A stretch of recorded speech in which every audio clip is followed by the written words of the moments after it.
university in learning science and marketing technology in school. So, and from Sandra's, yes, the bottom up is always beautiful and it can be sustainable. But it will take long time to be good if we look at the whole system. So that way around, we think of the kind of top-down policy and support to make it happen faster. But of course, there should be all the pathway together. So you want to ask something more about the form of education from the own experience as well. So maybe we go right away now to this slide. So kind of activity for the discussion now. Can you please fill in number 1, number 2, number 3? For on the table, and one, please support me to type it for Vietnam, Taiwan, France, and Australia. So what can be the most popular? What is now the most popular form? And we will reflect on the data a bit. Now, if I give my numbers, it will just be my view on it. And I know there's some other Australians here that would probably contest my numbers.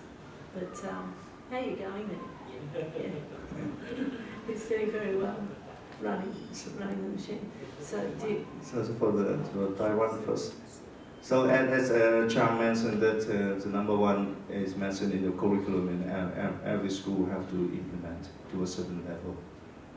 Okay, Chang already filled in. So I try my best. Yeah. So Australia. So maybe the whole range is difficult, but at least number 1, 2, 3. Okay. And for the audience also, please think for yourself from the own experience. What is now the most popular form? Well, please, any Australian that has better knowledge than me about this order of things, please sing out, adjust those numbers, please.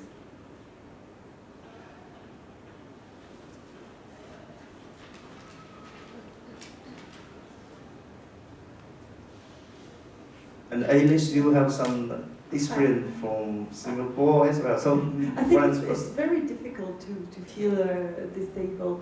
I think it's very difficult because on the start there's 2 different registers. The club, the project, the fair are complementary to the first ones. So I would almost make like 2 different lists if. And one can, or these things can coexist and be quite relevant in the sense that a STEM-orientated teaching subject in math, physics, biology would use a fair, for example, to be a STEM project. So it's very difficult to answer. However, maybe I can share in France. Quite a strong orientation for the last a little bit less than 10 years regarding the second point, integrative STEM modules within school curriculum. Now, I don't know if that would make it the most possible and recent form, but it certainly is a major change to what it was before, and that concerned particularly lower secondary school. And the general tendency was to consider that in primary school, preschool and primary school, students have only one teacher, and as a result, these teachers should be able to have this more holistic approach of nature and objects and technology and so on. However, this didn't really happen, and the reason is because these teachers, even if there were one teacher in primary school, were trained by physics teacher, biology teacher, technology teacher. So within their initial training, even if they were primary school teachers, they had a very separated view of an art teacher and music teacher and so on. So their training was very compartmented. And as a result, these differences appeared quite a lot in their training. So there was a lot of work done, which is still ongoing, and I think there's still quite a lot of work, to encourage primary school teachers to have these more holistic approaches in school, so that the subject knowledge would slowly become clearer over the years and not start in preschool. So it's to have a more graduate introduction of specialization of content knowledge, and how this specialization is necessary to understand the world, but at the same time the connection is necessary as well. So low secondary school evolved quite a lot, and there's now a space in the curriculum of 4 hours a week where teachers are encouraged to work together in lower secondary school to develop interdisciplinary projects. Now, it's not strictly STEM, because it can be any combination of 2 or 3 teachers. So you can have the sport teacher, the technology teacher, and the biology teacher, for example, and I can let you imagine the type of project that they can build. It can be the art teacher, the French teacher, and the chemistry teacher, for example. It depends on the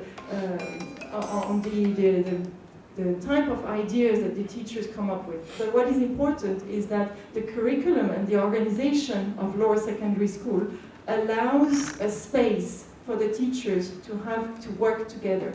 So you have the traditional different discipline, and you have this space where teachers are encouraged to work together. So that would be the second point, integrative STEM modules.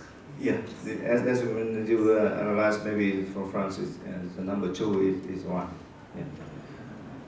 Yeah. So this audience, what is your opinion? Yeah, please. Just one comment on the STEM research projects idea.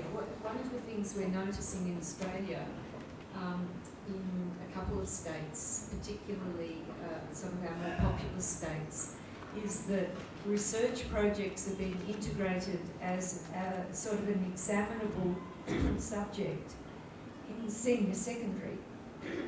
Now, they're not examined by exams, they're examined by performances. And many or most of the projects seem STEM related.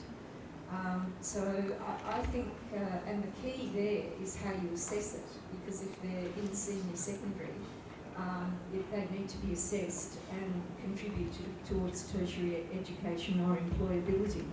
So a lot of the discussion has been focused on not the concept of STEM, it's sort of accepted, but the question of how you would assess it and how you can make it count. And that's one of the more interesting developments that I think I've seen in Australia to do with STEM. Yeah. So it's a real sense of the STEM project. And it's now also happening in Vietnam, but it's more or less a surface level. It's a student doing the research for the competition. It's not because of their passion, etc. So we can see two patterns here. So for more developed countries like Australia or France or Taiwan, so STEM is now at the curriculum level. But for Vietnam, it is still a new trend, and so it's the most popular form is the STEM fair. So it's more extracurricular activities. Alice mentioned about we should, and also Sandra, so we might think about a holistic approach. But in Vietnam, we think the two lines. The first line is the curriculum. It is what must be in school. And some other we call extracurricular activities, and it's all project-based. So from the second to the last is all extracurricular. That is something more. It's not for all, but just for a few. If you look back to the slide. Yeah. So now it is triggers the discussion. So my interpretation is that because it is a level of development of the educational system that bring a different form, different major form in different countries. So what can you discuss? Yeah. So why in a certain form is more feasible for or more popular than others in each country?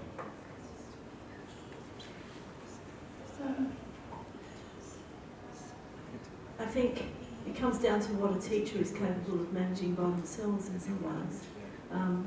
And this brings us right back to teacher education and how we prepare our teachers to engage with various different agendas in the classroom, STEM being one. So it's about, I think it's about the support for teachers. I think most of us would recognise that STEM education, and as well as other areas of education in schools, are often dependent upon a champion teacher. And we need all teachers to be champions when it comes to these sorts of things. So I think the feasibility for sustained excellence in the area of STEM education rests with the way we prepare and professionally develop our teachers. Yeah, and I really like the point that the key motivators for STEM education, teachers, competence, support for the teachers, and especially for the autonomy of the teachers when they design and run the classroom curriculum. So in Vietnam, the autonomy is much less than the other countries, but we are changing. So some other comments, maybe some other factors, some other reasons. Why a certain form of STEM education is more popular than the other? And the audience also. Yes, please help. I'm not sure why it would be more popular than others, except for perhaps accessibility, the freedom, as you say, and the autonomy given to teachers to be able to engage with other forms like a fair or so forth. I think it comes down to teachers supporting each other. That would be my suggestion. But maybe there's other comments from others on the panel.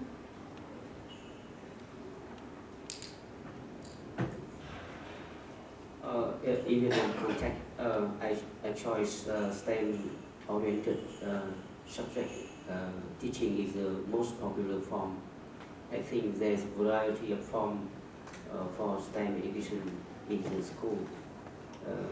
It depends on the goal or the objective, especially how our students do interest in learning the STEM subject, or when we have a approach in interdiscipline, or connect the knowledge of the STEM subject to the real world problem. That all the form to